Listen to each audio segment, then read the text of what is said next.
بەڵێ ڕێبوار وەک باست کرد لە نێو ژووری ئەمەلیات یان ژووری ئۆپەراسیۆنی بەشی هەڵبژاردننی پارتی دیموکراتی کوردستانم و ئەندامانی ئەم ژوورە هەموو لێرن کارکردن بەردەوامە ئەم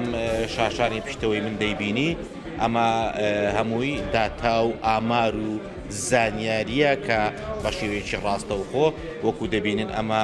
ڕەنگە زەردەکە کە پارتی دیموکراتی کوردستان 1 ملیۆن دەنجی تێپەڕاندووە 1,663,353 دەنگ ئەمە ئەنجامی هەرە نوێ و کۆتاییە کە ئەمە داتا و ژمارەکانی ژووری ئەمەلیاتی بە شێڵبژاردننی پارتیە ئێستا ڕوونی دەکەینەوە چەند ئەندامێکی ژوورەکە لێرن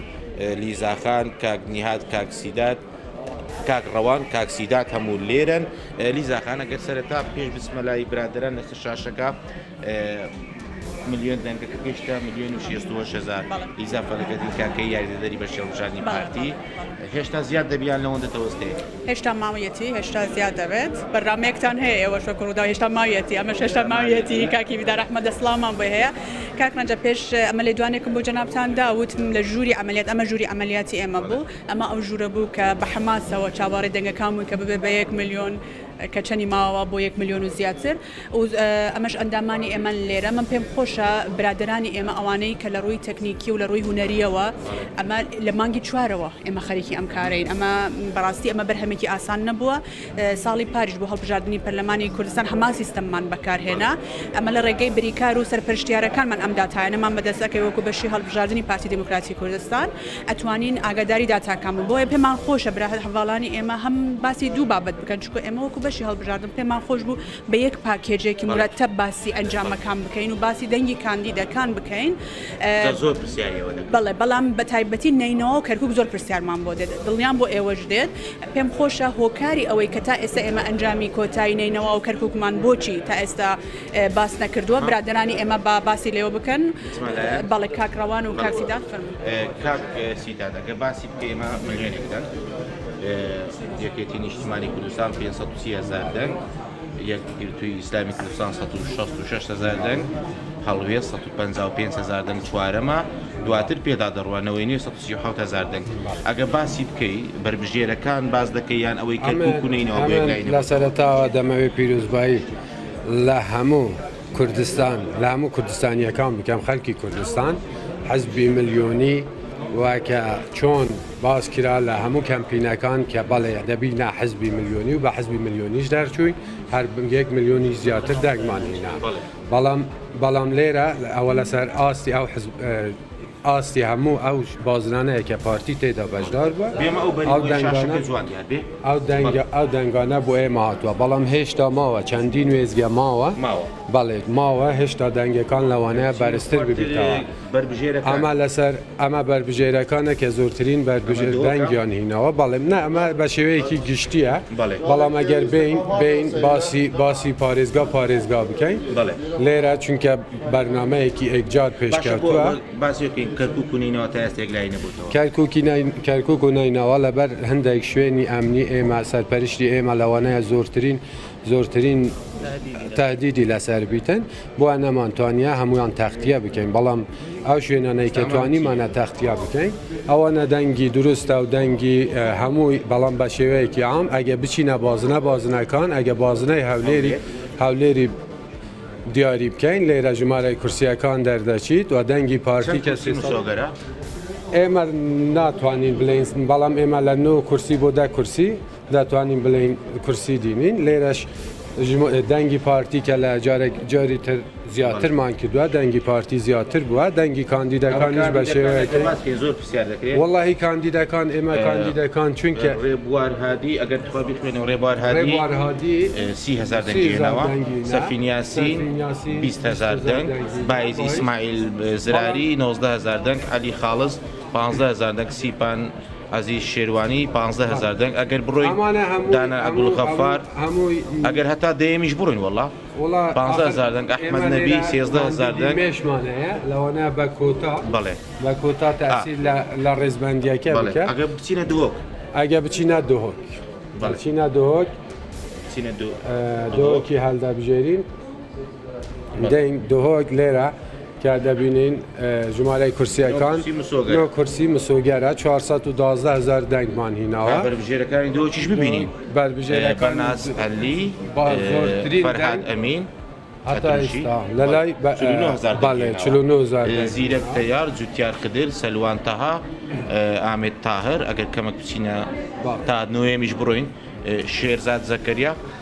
ابراهیم علی حبیب حاجی کانشمان هیا لیلا دا گوره ریزبندیا که چونکه به پی سیستمی سانتلیگوه امانه دابج دبی رژه آفرتیش لمه مثلا تأثیر لرژه کان لگه بو کوتا بله بو کوتا چونکه ایما دبی دو کوتا لنو کوی میرو که کوتا آفرت زورترین دنگی هیناوا بله زورترین دنگی هیناوا لگل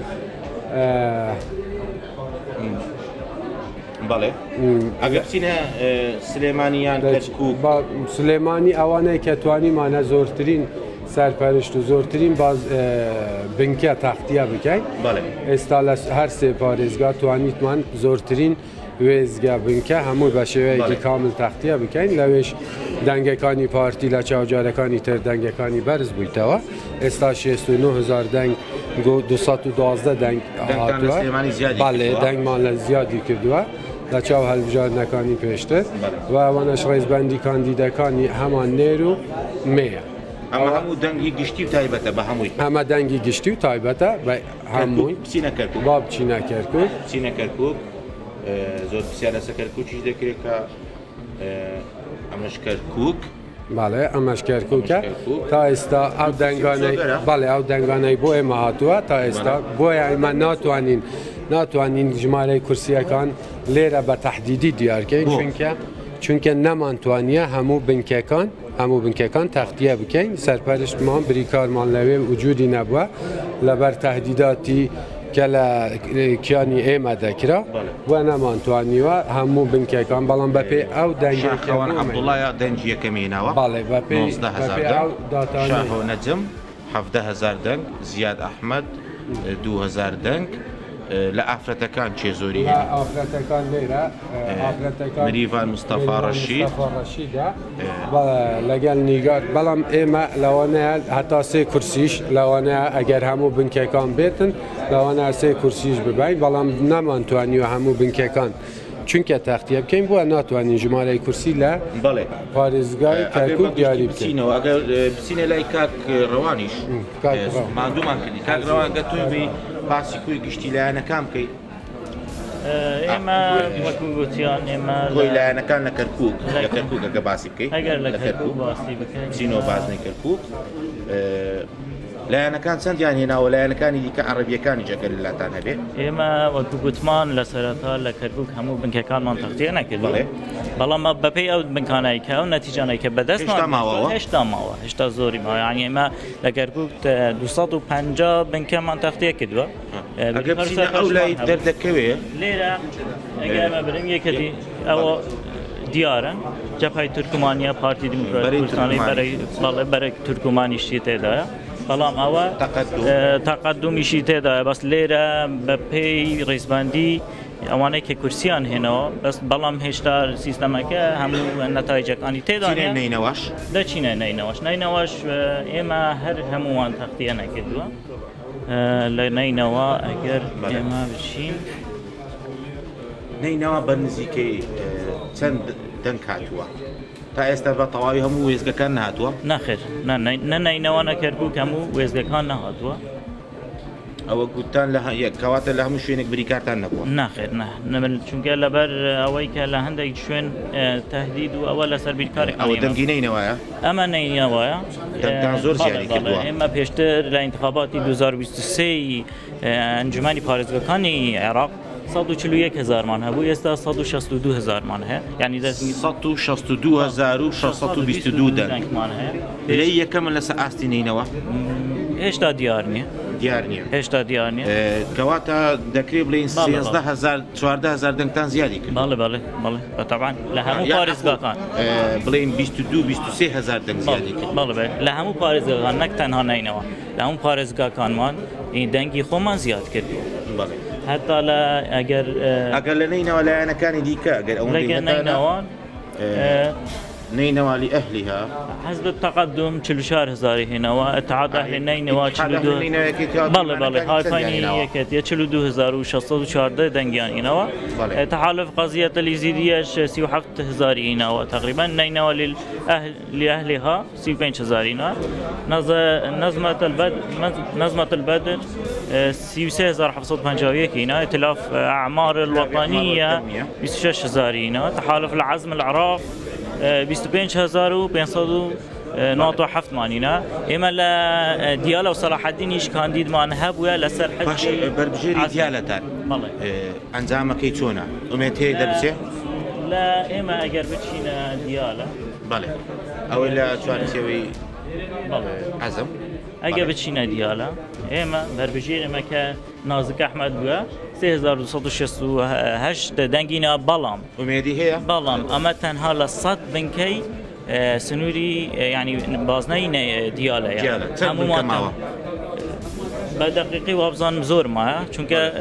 استا بدقيقي نظام درست جماره که چنده بالام صد مان تخطیه کردوا لو صدای که هيا 3268 تنکی اینایا کاندیدی من نازک لسر حزب التقدم لا انا كان ديك تسنداني نوا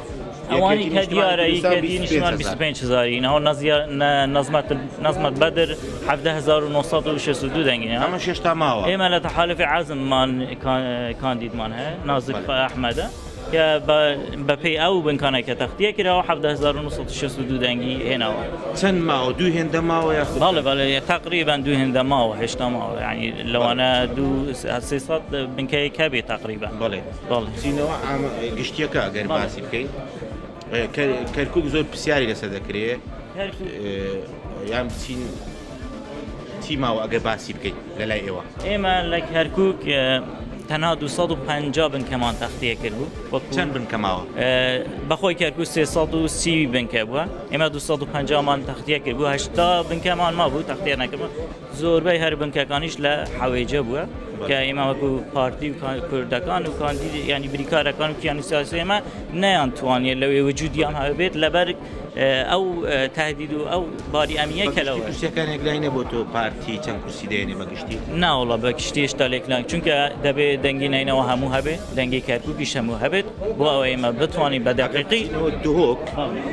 دنجی لانه کان لدهوک باز بکی او هات و دهوک بازنا دهوک اما این پارتی من بینی لانه کان پارتی دموکراتی کردستان 412000 لیره اتحاد الاسلامی کردستان یا کردی اسلامی 72000 دنگیناوه پیشتر انتخابات پیشوازم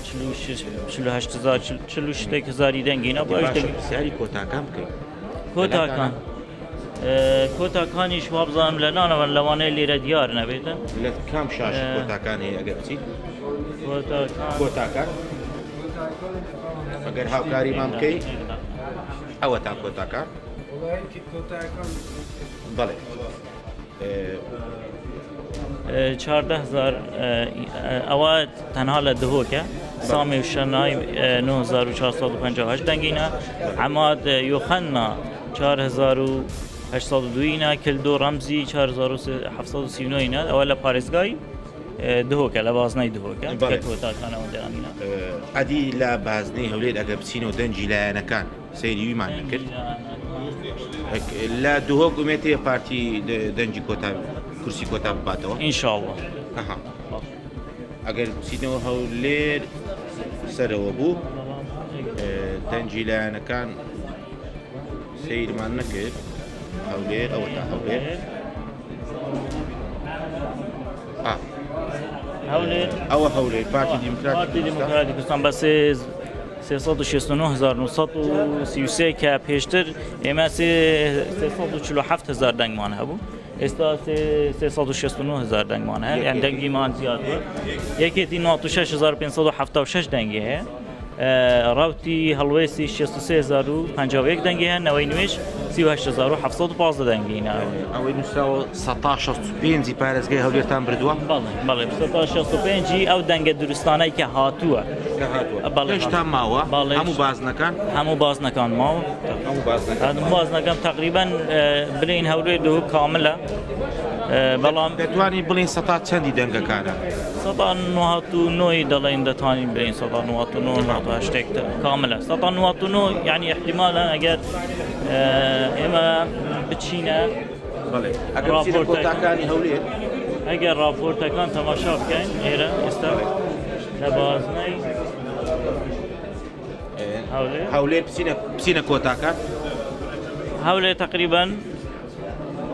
99.85 تەختیە دەنگەکان هاتووە 99.85 بەڵێ کۆتاکانی سیرکەینی هەولێر هەولێرەگە کۆتاکان سەرکەن لە بچینە راپۆرتی کورسیەکان بەڵێ ئەمە راپۆرتی کورسیەکانە هەولێر ئەمە بەرژێرە ئەمە كل دور رمزي او خنا 10,000 دنگينا عماتي خنا 9281 كينا سامي وشنا 4800 لهوليريش كرسي كوتا بو بارتي دبي بالله لهوليريش چونكه كوتا لسر است یک بازنه لسر است عراق بالله اونجا امانه هلا او بازنانه مثلا دهوك وهوليرو نينوا وكركوك سليماني نيه اما لسر تاسري عراق دبيدنگ كان همو هبن تا بريال لسر كوتا بدري مش كوتا كان بس بسيار زول لسر كركوك هي بربجيراني بارتي بالله كابري بهيسا سينو كركوكيش دنگا كان بطواي ببيني لا بازني كركوك هما لا كركوك كي يقلعي دي بيتو بارتي سنكوسي اول شاخ خوان عبد الله احمد 19,964 دن شاهو نجم عبد الله 11,964 دن زياد احمد محمد 2,900 دن بربجيري بياون امانه نجوى حميد محمد نجوى كاكي كبيشتيش بله 1603 دنگینا امیر کریم 1183 اینا وفا اگر پارتی لکرسی کوتای افرتام با نجوى حمید محمد دایبا اگر بما کوتای افرتمان بر نجوى ده اگر نش هر شاخوانو شاهو نجم دروان بله هي بربجيراني كيتينيه چه نه خیر ایمه تنها بربجيراني پارتی مان داخل کردو تنها بربجيراني پارتی بسینەوە دەنگە گشتیەکان ئەگەر دووبارە گەنجامە گشتیەکان 1 ملیۆن دەنگەکە و بە گشتی ئەگەر ئەمە ئەگەر ببینین پێشتر 1,680,000 بوو ئێستا 1,071,000 ئەوە لایف ئاپدەیت ئەوە چۆنە ئەمە لایف ئاپدەیت دەکرێت ئەمە بەردەوامە هێشتا نەتیجەکان داخل دەبن مەسەن لە نینەوەیە لە کەرکووکە لەم جیانە بەردەوام داخل دەبن ئەمە بۆ 1,070,000 کە گەیشتە 1 ملیۆن دەنگی ئێوە چیتان کرد پەیامی جێگیری سەرۆکی پارتی دیموکراتی کوردستان بەڕێز کاک نێچیروانتان پێگەیشت باڵێ دەستخۆشیشی لێکردین کە جەنابیان دەستخۆشیشیان لێکردین و هەر دیاریش بوو یعنی ئێمە هەدەفمان 1 ملیۆن و 1 ملیۆن زیاتریش بوو وەکو سەرۆکی حکوومەت و سەرۆکاریمی کوردستان کاگڕەوان مادووشی دەکەین بەس ئەگەر دەنجی ئەم حیزبەکان بخوێنیەوە ئێمە وەکو لێرەوە چونکە لێرە باشە پارتی دیموکراتی کوردستان ملیۆنێک و 71,001 دەنگ تا ئێستا یەکێتی 533,220 ئەوە ئەگەر ببینین لایف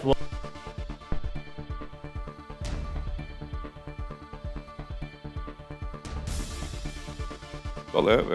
ڕەنجە جەمالە لە ژووری عملیاتی هەڵبژاردننی پارتی دیموکراتی کوردستان کە پارێزگا بە پارێزگا داتاکان بۆ پەیامنەری ڕوودا و نمایش دەکەن ئەم ژوورەی پێکەناوە پارتی دیموکراتی کوردستان کە بە وردی هەموو دایتەکانیان کۆ کردوێتەوە ئەمەی دەیبینن لەسەر ئەم شاشانە دایتای زۆربەی دایتای هەموو پارێزگاکانی هەرێمی کوردستان و عێراقە کە بە وردی هەمویان کۆ کردوێتەوە لێرە لە شاشی ڕووداوەوە نمایشیان کرد کە بەپێی ئەو ئەنجامانی کۆکراوەتەوە تا ئێستا پارتی دیموکراتی کوردستان توانیوێتی کە زیاتر لە